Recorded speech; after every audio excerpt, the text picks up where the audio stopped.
हाँ जी बेटा जी 8.3 speed of sound in air.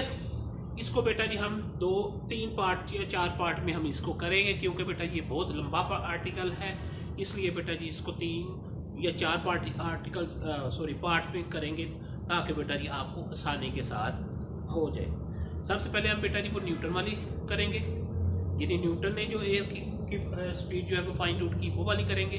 फिर उसके बाद बेटा जी लैपलेस करेक्शन है वो करेंगे। उसके बाद बेटा जी जो इसके क्या कहते हैं इस स्पीड ऑफ साउंड पर जो इफेक्ट्स हैं वो बेटा जी उसके मुताबिक करेंगे। ठीक है जी।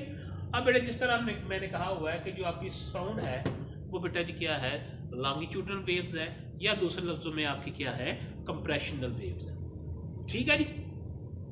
तो इसका मतलब ये है कि स्पीड ऑफ साउंड जो है बेटा जी वो दो चीज़ों पे डिपेंड करती है। एक बेटा जी कंप्रेसिबिलिटी पे डिपेंड करती है ऑफ द मीडियम, और बेटा जी दूसरी बेटा जी inertia of the medium in which sound is moving.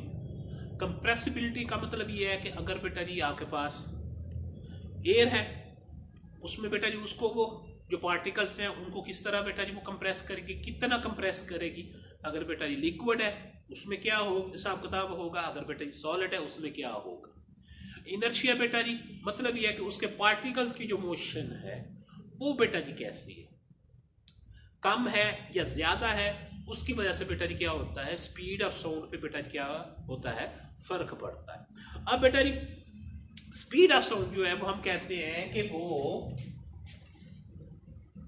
किसके बराबर है, E डिवाइडेड बाय रो।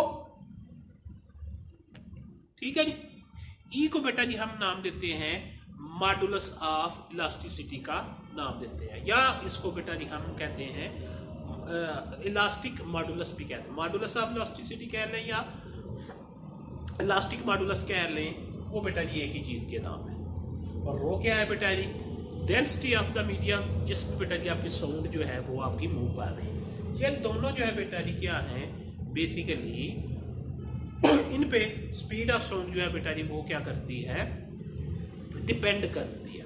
अब बेटा जी इसमें फर्दर टॉपिक में जाने से पहले हम ई की बात कर लें कि मॉडुलस ऑफ इलास्टिसिटी या इलास्टिक मॉडुलस बेसिकली होता क्या है।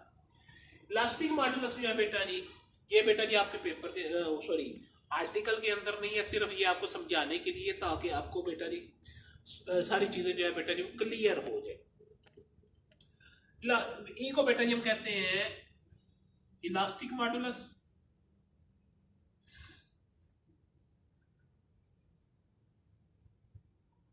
और ये बेटा जी बराबर होता है स्ट्रेस ओवर स्ट्रेन। स्ट्रेस हम कहते हैं फोर्स पर यूनिट एरिया। ठीक है जी। और स्ट्रेन की बेटा जी बात बाद में करते हैं कि स्ट्रेन बेसिकली क्या होता है। Force per unit area stress. Solid के लिए बेटा जी हम बात करते हैं जब, तो उसके लिए बेटा जी हम लफ्ज का इस्तेमाल करते हैं स्ट्रेस, और ये किसके बराबर होती है, फोर्स पर यूनिट एरिया के।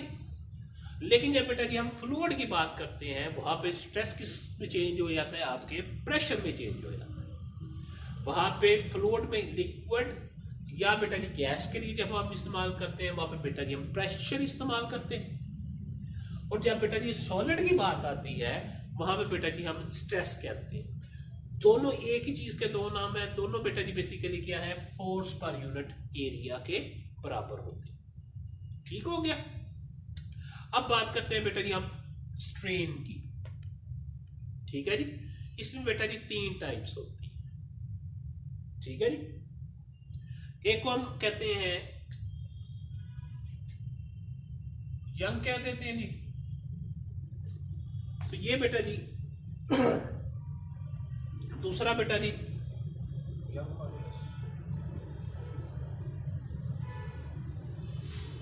दूसरे को बेटा जी हम शियर कह देते हैं, और तीसरे को बेटा जी हम बल्क कह देते हैं। अब बेटा स्ट्रेन होता क्या है,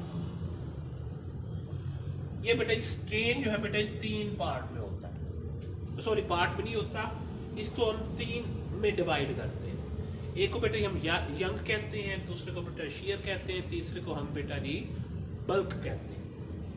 अब स्ट्रेन बेटा जी होता क्या है, अगर हम बात करेंगे यंग की तो इसमें बेटा जी क्या होगा, change in length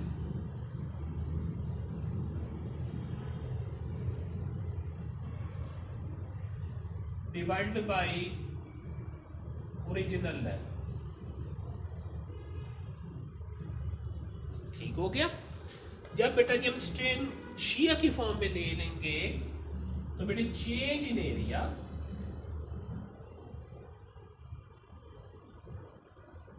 divided by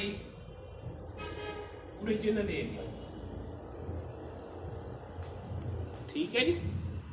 तो अगर हम बल्क की फॉर्म में लेते हैं तो चेंज इन वॉल्यूम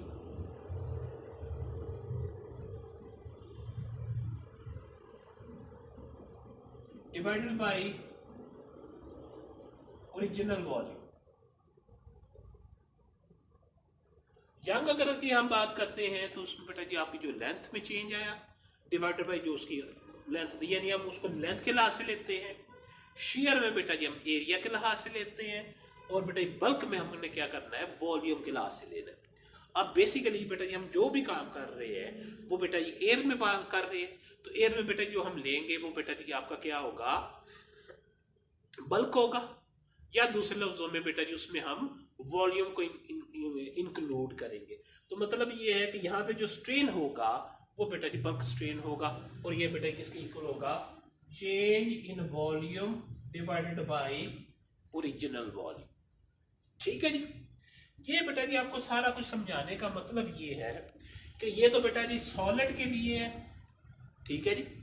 तो हमने इसको क्या करना है, एयर की फॉर्म में बेटा जी उसको लेके आना है। एयर के लिए बेटा जी जो आपका ये मॉडुलस ऑफ इलास्टिसिटी है वो बेटा जी किसके इक्वल होगा, स्ट्रेस ओवर स्ट्रेन है। तो बेटा जी ये इसके लिए आ जाएगा स्ट्रेस की बजाय, चले इसको बेटे मैं नीचे लिख लेता हूं, तो स्ट्रेस की बजाय बेटा जी ये क्या आ जाएगा, प्रेशर आ जाएगा। ठीक है। और नीचे बेटा जी आपका स्ट्रेन आ जाएगा किसके लिए, change in volume divided by original volume, यानी उसको आपने प्रेशर और वॉल्यूम की शक्ल में लेके आना है। मतलब ये है कि ये बेटा जी इस तरह होना चाहिए, ये pressure divided by change in volume, इसको बेटा ऐसे, ये बेटा जी कुछ इस तरह की शेप होनी चाहिए, ऊपर प्रेशर होना चाहिए, नीचे बेटा जी आपकी वॉल्यूम वाली टर्म होनी चाहिए। तो ये बेटा जी हमने इसको मॉडुलस ऑफ इलास्टिसिटी को इसमें कन्वर्ट करना है। ठीक है जी। तो फिर बेटा जी इसको हम देखते हैं, तो ये बेटा जी कैसे हमारे पास आएगा, ये चीजें आपके जनरल नॉलेज के लिए बेटा जी इंपॉर्टेंट है। ठीक है जी।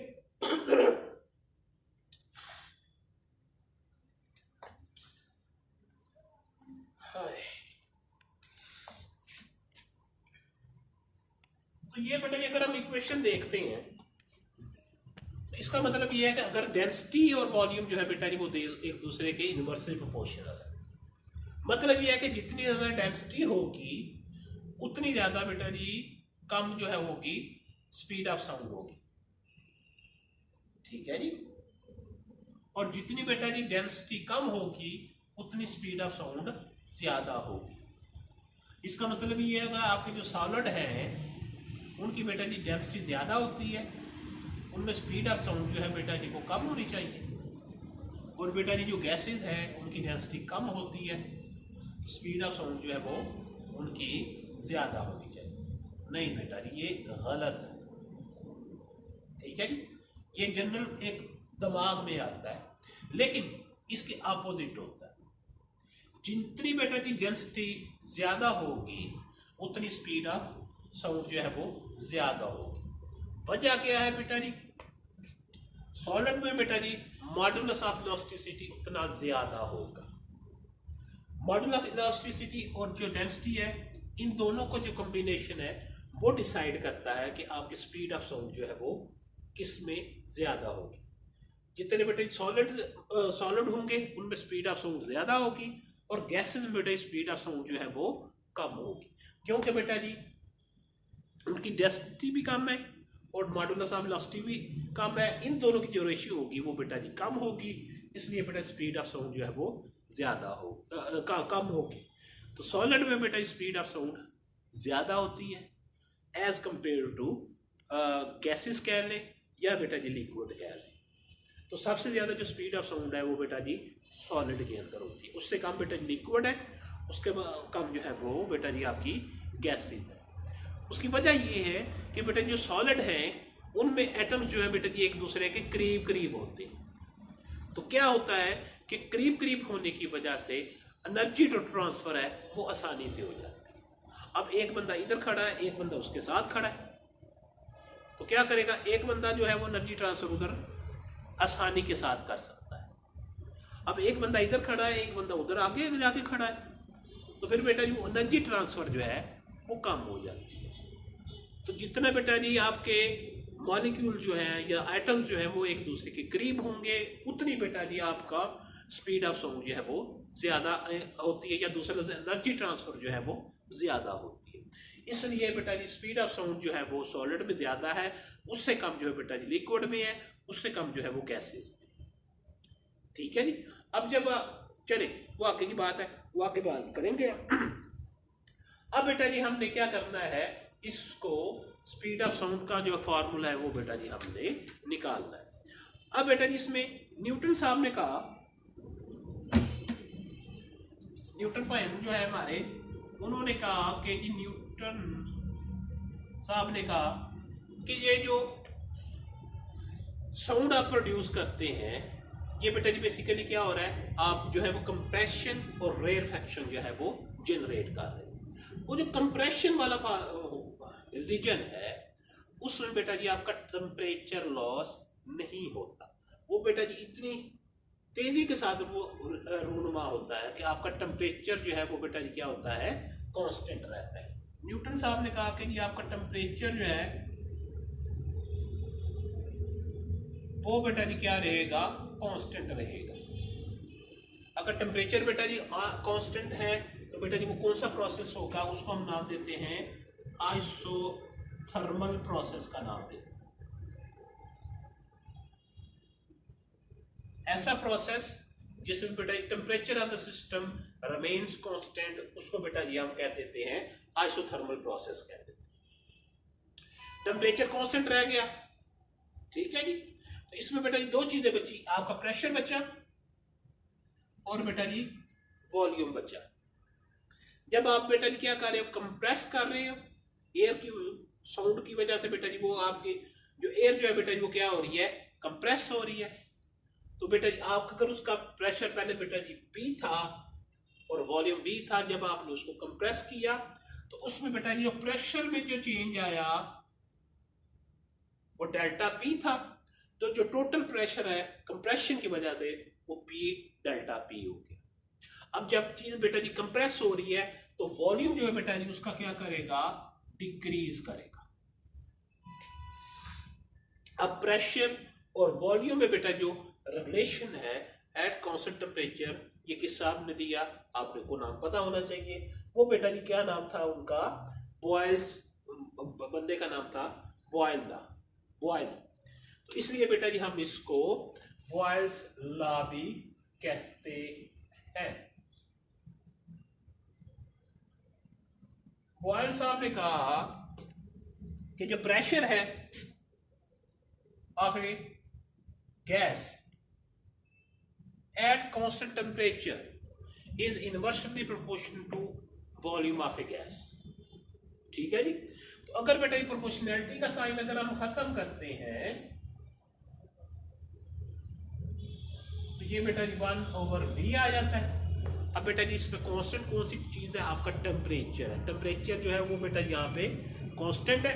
तो मतलब ये है कि V बेटा जी इधर डिवाइड हो रहा है, इधर जाके क्या हो जाएगा, मल्टीप्लाई होगा। तो ये बेटा जी आपका क्या आ जाएगा, कांस्टेंट आ जाएगा। मतलब ये है कि प्रेशर और वॉल्यूम जो है बेटा जी इन दोनों की जो प्रोडक्ट होगी वो क्या होगी, कांस्टेंट होगी। और कांस्टेंट बेटा यहाँ पर क्या है, आपका टेम्परेचर है।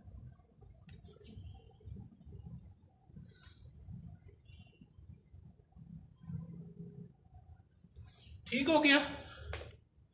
अब टेम्परेचर सॉरी, इन दोनों की प्रोडक्ट जो है बेटा जी before compression and after compression, वो बेटा जी क्या होगी? बिफोर कंप्रेशन बेटा जी कंप्रेस, पूरा नहीं लिख रहा बेटा जी, और ये बेटा जी आफ्टर कंप्रेस है।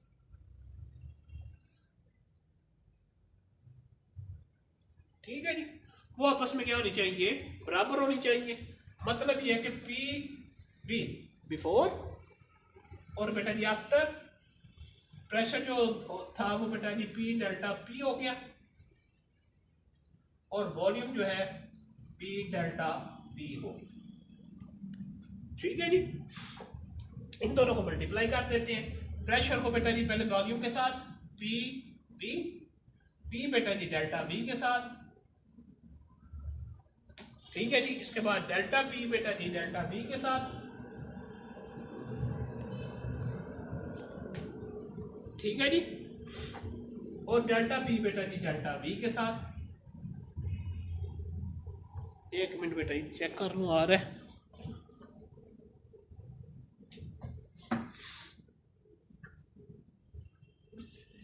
ठीक हो गया, सही हो गया। तो ये बेटा G P V left side पर भी है, राइट साइड पर भी है। ठीक है जी, ये बेटा जी इसको उठा के हमने इधर ले आए। ये बेटा जी नेगेटिव था, तो ये पी डेल्टा वी हो गया। दूसरी तरफ बेटा जी क्या आ गया आपका? डेल्टा पी, और साथ क्या आ गया? वी आ गया। तो ये बेटा जी डेल्टा वी जो है इसको हम इधर ले जाते हैं। ये delta P delta V over delta V आ गया। एक बात तो रह ही गई, ये डेल्टा पी और डेल्टा वी कहां पर गए? डेल्टा टी पी भी बेटा जी वेरी स्मॉल है, और डेल्टा वी भी जो है वो वेरी स्मॉल है। जब बेटा जी इन दोनों को आपस में हम मल्टीप्लाई करेंगे तो आंसर और छोटा हो जाएगा। मिसाल के तौर पर अगर आपका डेल्टा पी जो है वो बेटा जी 0.5 है, ठीक है जी, और आपका बेटा जी डेल्टा वी जो है वो 0.6 है। ठीक है जी, तो इसको अगर हम मल्टीप्लाई करते हैं तो ये आ जाएगा, तो ये और छोटा हो गया। तो इसलिए बेटा जी हम क्या करते हैं, इन दोनों को डेल्टा पी और डेल्टा वी जो है ये जो टर्म आ रही है इसको हम इग्नोर कर दें। ठीक हो गया। तो बाकी जो बची है बेटा जी हमारे पास, ये आपने इग्नोर कर दी। अब बेटा जी हमारे पास जो है पी डेल्टा पी है वी, अब बेटा जी असल कहानी शुरू होती है। ये देखें जी, अगर मैं इसको डेल्टा पी को ऐसे लिख लूं तो हर्ष तो नहीं होना चाहिए कुछ। उसकी वजह ये है कि बेटा जी ये भी जब ऊपर जाएगा तो डेल्टा पी भी हो जाएगा, नीचे क्या बचेगा? डेल्टा वी आ जाएगा। तो ध्यान से अगर आप देखें तो ये डेल्टा पी क्या है बेटा जी? आपका स्ट्रेस है, और नीचे बेटा जी क्या आ रहा है? Change in volume divided by volume. तो ये बेटा जी आपका क्या है? बल्क स्ट्रेन है। तो ये बेटा जी आपका स्ट्रेन आ गया। तो इसका मतलब ये है कि ये जो हमने ए लिखा था इसकी जगह हम ये पी लिख सकते। ठीक है जी, तो जो बी आ गया तो ये पी ओवर रो आ गया। Pressure of a gas divided by बेटा जी डेंसिटी, सॉरी गैस कह ले, pressure of a air divided by density of the air. अब बेटा जी at S TP, standard temperature and pressure. जब बेटा प्रेशर और डेंसिटी की वैल्यू आई लगाई गई तो बेटा जो इसका आंसर बनता है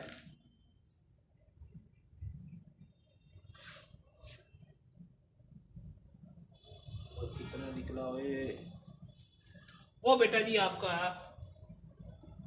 280 मीटर पर सेकेंड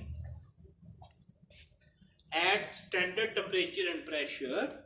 प्रेशर की और डेंसिटी ऑफ एयर जो है बेटा जी, ये जब हमने लगाया तो स्पीड ऑफ जो है बेटा जी वो 280 मीटर पर सेकंड निकली। लेकिन बेटा जी जो रियल में जो स्पीड ऑफ साउंड है वो बेटा जी 332 मीटर पर सेकंड।